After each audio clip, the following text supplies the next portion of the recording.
सुविधेच्या बाबतीमध्ये सरकारनं मराठा समाजाला त्रास देण्याचा प्रयत्न केलेला आहे.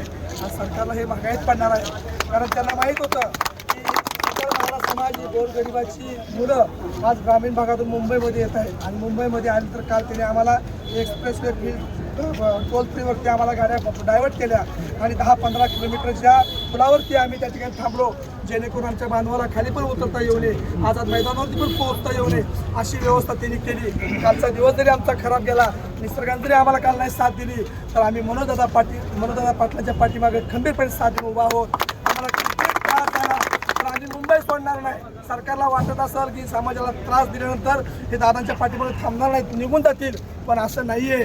तुम्ही जेवढं ढवचाल तेवढ्या ताकदीनं समाज बाहेर पडणार आहे. आम्ही तिथून नवी मुंबईला इथं आलो आणि इथं थांबलेलो आहे. इथं सुद्धा सिडको भवनचा इथं आमची एक्झिबिशन सेंटरला या ठिकाणी व्यवस्था केली म्हणून सांगितलं. आमच्या समाज बांधवांनी नवी मुंबईचं आम्हाला आवाहन केलं होतं, आम्ही इथून थांबलो.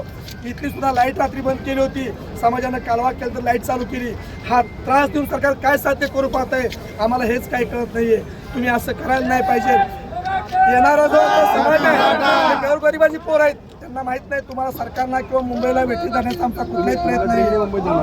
आम्ही ट्रेनिंग आम्ही आरक्षण घेतल्याशिवाय इथून जागा सोडणार नाही.